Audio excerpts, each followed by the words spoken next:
Shalom saudara-saudara, salam 5 roti, 2 ikan, buka hati diberkati Tuhan. Kita bertemu lagi di dalam devosi menyambut Paskah tahun 2025 ini. Perenungan kita kali ini mengambil topik All Out melawan Yesus. Sebelum kita merenungkan firman Tuhan, mari kita berdoa. Tuhan Yesus, sekali lagi kami ingin merenungkan firman-Mu. Berbicaralah kepada kami, persiapkan hati kami, dan berkatilah kami di dalam perenungan firman-Mu ya Tuhan. Di dalam nama Tuhan Yesus kami mengucap syukur dan berdoa. Amin. Saudara-saudara, momen paling gelap dalam sejarah manusia bukanlah saat bom atom dijatuhkan di Hiroshima dan Nagasaki. Bukan saat Hitler membunuh jutaan orang Yahudi. Bukan saat Adam dan Hawa jatuh dalam dosa. Bukan. Momen paling gelap adalah saat manusia menyalibkan Yesus, anak Allah. Dan hari ini kita mau melihat bagaimana proses kegelapan itu dimulai. Ketika hari pagi, seluruh ahli kitab dan tua-tua bangsa Yahudi berunding mengenai Yesus untuk membunuh dia. Ada dua hal yang akan kita renungkan dari ayat ini. Yang pertama, kehadiran Yesus bisa menjadi ancaman bagi manusia. Dalam Matius 27 ayat 1 ini, dalam ayat yang kita baca tadi, kita dapat melihat bagaimana momen paling gelap dalam sejarah manusia dimulai. Seluruh ahli kitab dan tua-tua berunding tentang apa yang harus mereka lakukan pada Yesus. Kata Yunani yang digunakan untuk berunding adalah sumbolion, berasal dari kata dasar sumboleo, yang berarti memberi nasihat atau bermusyawarah. Dalam konteks ini, para ahli kitab dan tua-tua bangsa Yahudi bukan cuma berkumpul untuk berdiskusi, tapi mereka terlibat di dalam perencanaan strategi untuk membunuh Yesus. Alkitab berkata bahwa seluruh ahli kitab dan tua-tua bangsa Yahudi ikut berunding. Ini berarti menunjuk kepada mahkamah agama atau Sanhedrin yang beranggotakan 71 orang. Semua orang datang, komplit. Kenapa semua datang? Karena ini masalah darurat bagi mereka. Mengapa darurat? Karena saat itu makin banyak orang yang menjadi pengikut Yesus. Lalu imam-imam kepala dan orang-orang Farisi memanggil mahkamah agama untuk berkumpul dan mereka berkata, apakah yang harus kita buat? Sebab orang itu membuat banyak mujizat. Apabila kita biarkan dia, maka semua orang akan percaya kepadanya dan orang-orang Roma akan datang dan akan merampas tempat suci kita serta bangsa kita. Mereka sadar bahwa pengaruh Yesus sangat kuat. Yesus adalah influencer yang pasti viral dimanapun dia berada. Mujizat-mujizat yang dilakukannya, perkataannya yang penuh hikmat dan kuasa, kasihnya yang sangat besar, itu semua membuat Yesus jauh lebih populer dari mereka. Dan itu membuat eksistensi dan wibawa mereka sebagai pemimpin agama Yahudi terancam. Mereka takut mereka akan ditinggalkan oleh orang-orang Yahudi. Bagi mereka, ini masalah darurat. Ketika hari pagi, seluruh ahli kitab dan tua-tua bangsa Yahudi berunding mengenai Yesus untuk membunuh dia. Saudara-saudara, ayat ini menunjukkan betapa gelapnya kegelapan spiritualitas saat itu.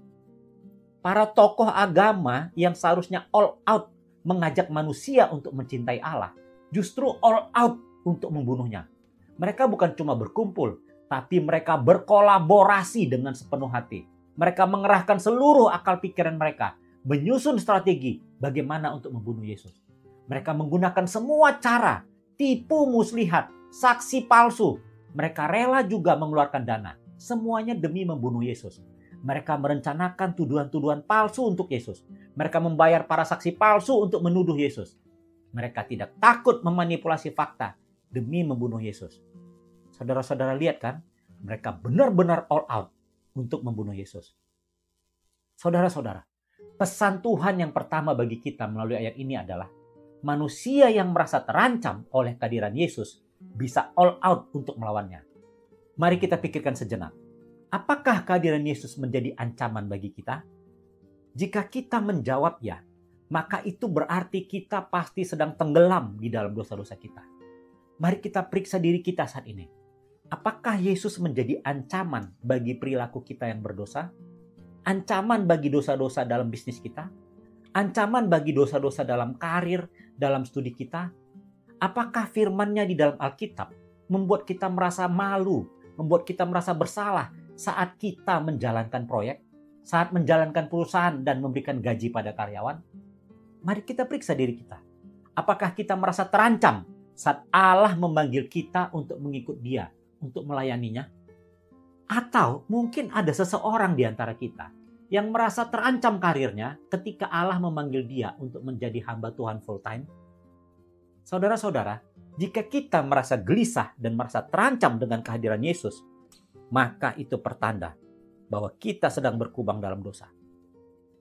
Kalau kita gelisah saat firman Tuhan disampaikan, berarti firman itu sedang menelanjangi dosa-dosa kita.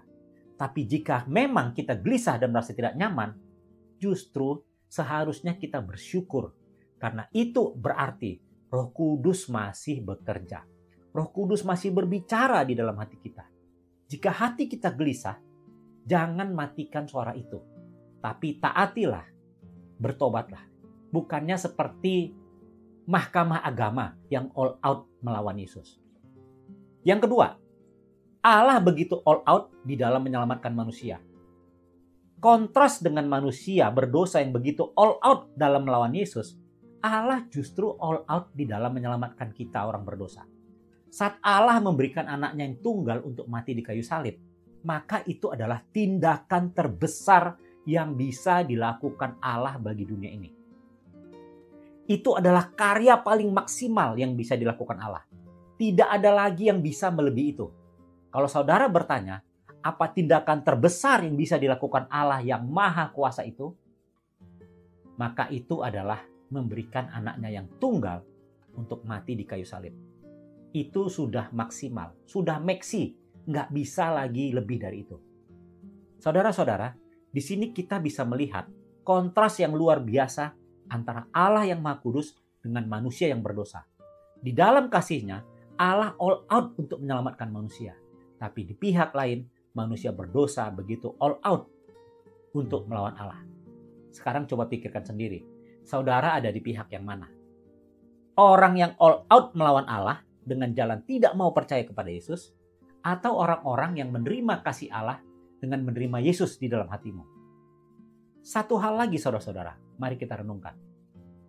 Jika Allah sudah all out di dalam mengasihi kita, apakah kita juga sudah all out untuk mengasihinya? Apakah kita hanya all out di dalam meminta berkat-berkat Allah? All out saat meminta kesembuhan dan mujizat? Sudahkah kita all out untuk melayani? All out di dalam memberi bagi pekerjaan Tuhan? Mari kita periksa diri kita sendiri. Apakah kita sudah all out hidup bagi Kristus?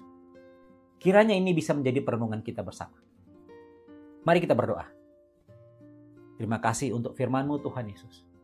Kiranya Tuhan, jadikanlah kami anak-anak-Mu, hamba-hamba-Mu yang all out untuk hidup bagi kemuliaan nama-Mu di dalam seluruh aspek hidup kami. Terima kasih untuk firman-Mu Tuhan Yesus. Di dalam nama-Mu kami mengucap syukur dan berdoa. Amin. Quote untuk kita hari ini, manusia all out melawan Yesus, akibatnya Yesus disalibkan di Golgota. Tapi jika kita mau all out hidup bagi Yesus, berarti kita harus menyalibkan kedagingan kita. Salam 5 roti, 2 ikan, buka hati, Tuhan Yesus pasti memberkati. Sampai bertemu lagi.